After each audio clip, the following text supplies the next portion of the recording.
Hey, how are you? I am Chris Robin, aka at Detroit Beastie, here with Fantasy Six Pack to talk about Thursday Night Football. The Minnesota Vikings head to Philadelphia, the city of brotherly love, to take on the Eagles in this one, and kickoff is promptly at 8:15. This is going to be a great game. We saw both teams have somewhat success in Week 1. They're going to try and carry a few things over into Week 2, clean up some messes from Week 1 on Sunday, and let's get to it. As it stands right now, I told you the kickoff is at 8:15. Over-unders kind of low for me, right? In this game, two teams that can really shoot them up, hang them up, however you want to put it, can really put up some points. And the over-under is only at 49 total. And already I'm going to tell you right now, I love the over, but that's probably what everybody else on earth is going to get after. And as it stands now as well, Philadelphia is minus 6 points. So Philadelphia, if you're a Vikings fan, you're getting 6 points as it stands right now. Before I get into the video, and we're going to be like 10 or 12 minutes, I promise you this time around, although this game could take me about a half an hour to talk to and dig through, but we'll keep it at 10 or 15 minutes, right? It's Thursday morning, Thursday afternoon, right before kickoff, whenever you're watching it. Before I do that, make sure you go to fantasy6pack.net and log in and sign up for their all-access, all-purpose specialties, right? You get all access to the Discord where you can find me and all the other writers and rankers and just tag us there. You got redraft questions, dynasty questions. You have sports betting and DFS questions. You can ask me directly on the Fantasy Six Pack Discord or on Twitter at Detroit Beastie, which most of you take advantage of, and I appreciate you for that. All right, let's talk about football, shall we? First and foremost, we're going to talk about Kirk Cousins, the ex-Michigan Stater. He's going to Philadelphia. Right now, Philly 27th overall against opposing quarterbacks. Kirk Cousins, $15,000 on FanDuel, 9-2 on DraftKings, only $28 on Yahoo. And Kirk this evening, I have him for just a jam-packed box score, 27 to 28 completions, well over 300 yards. And when I say well over, I think 305 to 310. That's well over yardage there. 2 touchdown passes, and you're looking at him taking off 2 or 3 times just to move the sticks out of desperation, as I've always said. 2 to 3 carries for about 10 to 12 yards. When we look at Jalen Hurts, everybody's going to be focused on him, and why not? The MVP, what can he do as an encore in his second full season, right? Second full season as a starting stud, let's say, right? And when you look at Hurts right now, Minnesota 17th overall against opposing quarterbacks. Hurts 17.5 on FanDuel, 11.4 on DK, $42 on Yahoo. That's a ton of dough on Yahoo. But again, you're going to get what you pay for. A little mix of everything, right? 20 to 21 completions, 240 to 245 passing yards. He's going to throw for 2 touchdowns. I think he takes off around 10. 8 to 10 times he's going to take off with the ball. Will they be designed runs, or will they be just out of instinct? Again, a mix of both, but he's going to rack up another 60 yards on the ground and another touchdown on the ground. So to me, Hurts, looking at the price tag across the board, doesn't even matter when you factor in he's going to be accountable for 3, maybe 4 touchdowns. We shall see. My final score reflects that 3 to 4 touchdown mark. When we look at the running backs, you know, I've watched Minnesota with such a close eye over my lifetime, realistically. Let's just say what it is, being an NFC North guy. And Dalvin Cook is gone. Alexander Mattison has popped up as the new starting quarterback. And how many times in the last few years for us seasonal fantasy players have we said, if Dalvin Cook is out, Mattison is your guy? And they've given Mattison, they've had to start Mattison in some big spots in the past, and he really never lived up to the hype. I talked about it in the playoff video last year when I believe Minnesota played the Giants, and the Giants won in Minnesota. And if I'm not mistaken, you can drag me, you can dog me, I think Mattison was the lead back in that game, if I'm not mistaken, and things just didn't go to plan. If that is completely false, then I will take full accountability for that. But when you look at Madison, Philadelphia Eagles right now 20th overall against opposing running backs, 11.5 on FanDuel, 7.6 on DK, only $20 on Yahoo. But Philadelphia, I want to tell you folks, we know this interior pass rush, this defensive line, this secondary, it's unbelievably good. And this some of these DVP numbers, as I'm looking at them in my notes, which I will show you eventually, it's kind of green, which means good. But to me right now, Philadelphia is still finding their way defensively, and when they figure it out, and they will pretty quickly, it's going to be a wrap for a lot of teams, opposing teams playing against them. Does it start as early as tonight? Not. I don't think we're quite there yet. When you look at Madison, 13, 14 carries, 55 to 60 yards, 3 to 4 receptions, another 20 yards, and I think he finds the end zone on the ground. Under him, Ty Chandler, Myles Gaskin, where are we going? Ty Chandler is the one I would prefer over Myles Gaskin. When you look at Ty Chandler, 6.5 on FanDuel, only $1,200 on DraftKings, $11 on Yahoo. The bare minimum on Yahoo is $10, so you can get Ty Chandler at $1 more. When you look at Ty, 5 to 6 carries, maybe 7 to 8. You know, it's Thursday. Let's throw a little zestiness. Let's throw some stuff in there. Ty Chandler, 20 to 25 yards, a reception or two for another 10 to 12 yards, somewhere in that range. When we go to the Philadelphia running backs, Kenny Gainwell looked fantastic in his first time out, but he is out already. He hurt his ribs, and he is already inactive, out, not playing tonight. So we're going to get a steady dose of DeAndre Swift. Rashad Penny was all the buzz in the offseason. He was a healthy and active in week 1, but now Philadelphia's got no choice but to make Penny active and in the running back room, and we get Boston Scott. We'll get to Boston Scott. If you have watched these videos, if you and I have any sort of trust or DFS relationship, you know what it means when I say this could be a Boston Scott game, right? But let's start with Swift briefly. Minnesota 2nd overall against opposing running backs. Is that scary? Is that not? I don't think that's really scary. But can DeAndre Swift hold up with the full workload, with a full complement of carries and touches? I have Swift 10 to 11 carries, 55 to 60 yards, a reception or two for around 20 yards. And I do think Swift finds the end zone as well. Is it on the ground? Is it in the air? Does it matter? Swift scores a touchdown here. When we look at Penny, $7,000 on FanDuel, $1,600 on DraftKings, $12 on Yahoo, 8-9 carries, 40 to 45 yards, a reception or two for another 10 or 12 yards. Personally, I'd like to think that Philadelphia, I know I would, you probably too, Philadelphia would just love to run Swift crazy. You just give him 15 to 18 carries all day, but I don't think that would be wise, and Philadelphia is aware of that. Penny, as I said, 8 to 9 carries, 40 to 45 yards, and we'll move on. Boston Scott, now we're talking. When you look at his price tag, 7.5 on FanDuel, 2.2 on DraftKings, $11 on Yahoo, 4 to 5 carries, 15 to 20 yards, 2 to 3 receptions, another 15 to 20 yards.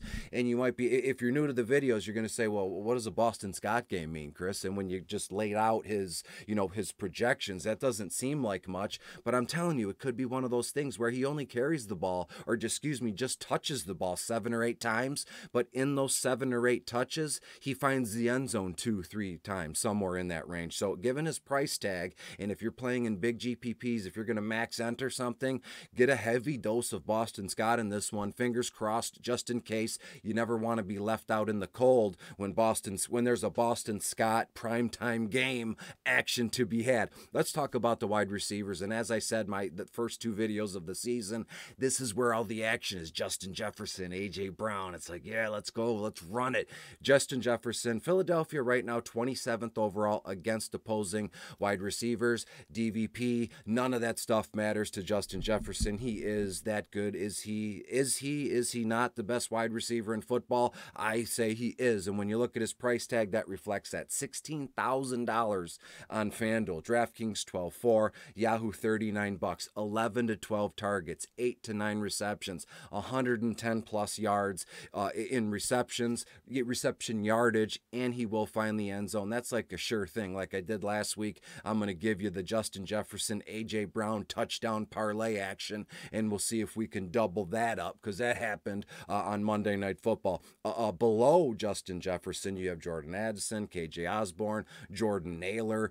He special teams, had a tackle. Even Brandon Powell, he gets some punt return yardage, but it's got to be about Jordan Addison, the rookie, found the end zone his first game as a professional wide receiver. Addison 10-5 on FanDuel, 6-4 on DK, only $17 on Yahoo. Addison 6-7 targets, 4 to 5 receptions, 60 yards, maybe in between that 60 to 70 yard range, and bang, we'll move on. When you look at KJ Osborne, same thing, $7,000 on FanDuel, only $5,000 on DK, $15 on Yahoo. KJ 4 or 5 targets, 3-4 receptions, 40 yards. So again, I'm not at all advocating we fade Justin Jefferson to be contrarian, to be a hipster, but again, if you're going to max enter or play 500 different lineups, you like to mix and match the chessboard and the chess pieces, and Addison and Osborne could be a great 1-2 punch if you're going to leave JJ off on the side. When we look at the Philadelphia Eagles side of things, we saw that there was specific drives, right, where Jalen Hurts